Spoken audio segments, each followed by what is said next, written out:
Assalamualaikum warahmatullahi wabarakatuh.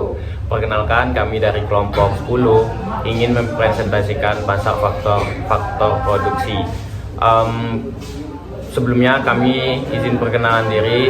Saya sebagai moderator M. Putra Pratama Iswanto dan 3 teman saya, yaitu dari sebelah kanan saya Cynthia Nurmalasari, dan saya Ibnu Habib. Saya Zilania Diloha. Mereka akan menjelaskan tentang pasar faktor-faktor produksi, yaitu yang pertama dari Ibnu Habib. Dipersilakan.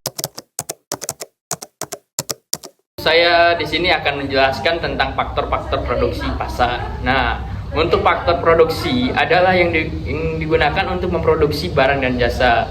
Tenaga kerja, tanah, dan modal merupakan 3 faktor produksi yang paling penting.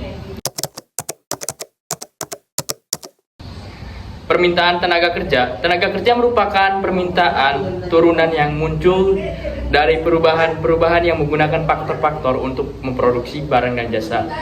Perusahaan kompetitif yang memaksimalkan keuntungan menyewa setiap faktor sampai ke titik di mana nilai produk marginal setiap faktor tersebut setara merupakan kenaikan jumlah hasil produksi dari unit tambahan. Ketika perusahaan menaikkan jumlah pekerjaan 1 menjadi 2 pekerja, contohnya jumlah buah yang diproduksi naik dari 100 ke 180 keranjang. Oleh karena itu, produk marginal kedua adalah 80 keranjang. Nah, untuk penurunan produk marginal, ciri di mana produk marginal ini input menurut ketika jumlah barang naik. Ketika lebih banyak pekerja disewa, setiap pekerja tambahan memberikan kontribusi yang lebih sedikit pada produksi tersebut. Karena produksi menjadi lebih mendatar ketika jumlah pekerja naik. Untuk pergeseran penawaran tenaga kerja, ketika jumlah pekerja yang disewa naik, produk marginal pekerja turun, maka menurun pula nilai produk marginal. Dalam keseimbangan yang baru, baik upah maupun nilai produk marginal tenaga kerja lebih rendah dari sebelum gelombang tenaga kerja baru datang. Nah, selanjutnya akan dijelaskan oleh Azriani. Ada 3 faktor penyebab pergeseran kurva penawaran. Yang pertama ada perubahan selera, perubahan kesempatan alternatif, dan juga imigrasi. Contohnya yang bisa kita ambil adalah perubahan selera. Jika meningkatnya selera tersebut, kurva akan bergeser ke sebelah kanan. Contohnya bisa dilihat dari kurva tersebut. Nanti bisa kita tayangkan selanjutnya. Setelah itu, jika selera menurun, maka kurva akan bergerak ke sebelah kiri. Oke, mungkin begitu saja untuk contoh yang tadi, dan saya akan lanjutkan untuk pergeseran permintaan tenaga kerja. Ketika harga naik, produsen akan membuat keuntungan yang lebih besar dan pekerja menerima upah yang lebih tinggi. Ketika harga turun, produsen membuat keuntungan yang lebih kecil dan para pekerja menerima upah yang lebih rendah.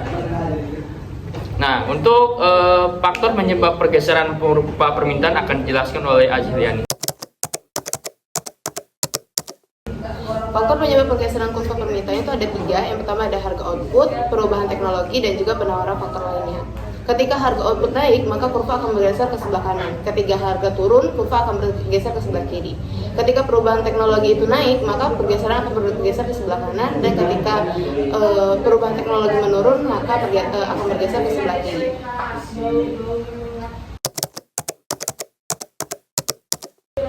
faktor-faktor produksi tanah dan modal merupakan suatu pengacuan pada stok berbagai peralatan dan struktur yang digunakan dalam produksi. Artinya, modal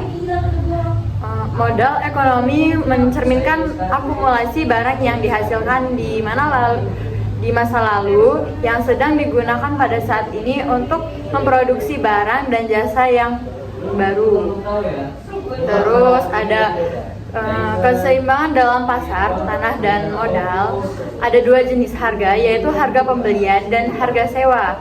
Harga pembelian adalah tanah atau modal merupakan harga yang dibayar seseorang untuk memiliki faktor produksi tersebut selamanya.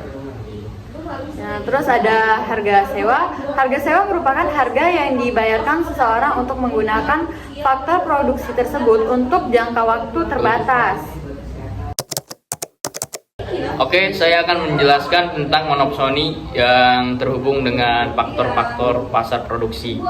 Nah, monopsoni yaitu pasar dengan satu pembeli saja dalam banyak hal yang mirip dengan monopoli, yaitu pasar dengan satu penjual saja. Contohnya, perusahaan kompetitif, yaitu dengan mengurangi jumlah pekerjaan yang tersedia, perusahaan monopsoni bergerak sepanjang kurva penawaran tenaga kerja, mengurangi upah yang harus dibayar, serta meningkatkan keuntungan perusahaan. Jadi, monopoli dan monopsoni mengurangi kegiatan ekonomi pada pasar di bawah tingkat yang optimal secara sosial. Nah, tenaga kerja, tanah, dan modal masing-masing memiliki nilai kontribusi marginal bagi proses produksi. Contohnya, harga sewa dan harga beli, yaitu pembeli rela membayar lebih untuk sepetak tanah atau terbentuk modal jika tanah atau modal itu menghasilkan aliran pendapatan sewa yang lebih besar. Oleh sebab itu, harga beli keseimbangan dari sepetak tanah atau sebentuk modal bergantung pada nilai produk marginal saat ini dan nilai produk marginal yang diekspektasikan di masa depan. Hubungan di antara faktor-faktor produksi marginal dari setiap faktor produksi akan bergantung pada jumlah faktor tersebut, yang karena adanya penurunan produk marginal, suatu faktor produksi yang ditawarkan dengan berlimpah memiliki produk marginal dan harga yang rendah. Dari sebuah faktor produksi yang jarang ditawarkan memiliki produk marginal dan harga yang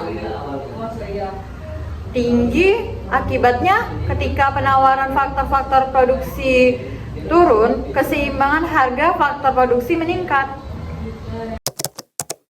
Kesimpulan yang dapat diambil dari ketiga temanku yang sudah dijelaskan, materi yang dijelaskan tadi bagaimana tenaga kerja, tanah, dan modal kompensasikan atas peran yang mereka mainkan dalam proses produksi. Teori yang dikembangkan di sini teori distribusi neoklasikal. Menurut teori neoklasikal, yaitu jumlah yang dibayarkan pada setiap faktor produksi tergantung pada penawaran dan permintaan faktor produksi. Permintaan pada produktivitas marginal faktor produksi tertentu. Pada kondisi keseimbangan setiap faktor produksi mendapatkan nilai dan kontribusi marginal bagi produksi barang dan jasa. Contohnya seperti seorang program perancang komputer memperoleh pendapatan yang lebih tinggi dan pada seseorang karyawan pompa bensin. Hal ini terjadi karena perancang program komputer dapat menghasilkan barang dengan nilai pasar yang lebih besar daripada pompa bensin. Baiklah, itulah penjelasan dari kelompok kami. Mohon maaf apabila ada kesalahan atau perkataan yang kurang tepat. Kami pamit undur diri. Assalamualaikum warahmatullahi wabarakatuh. Terima kasih.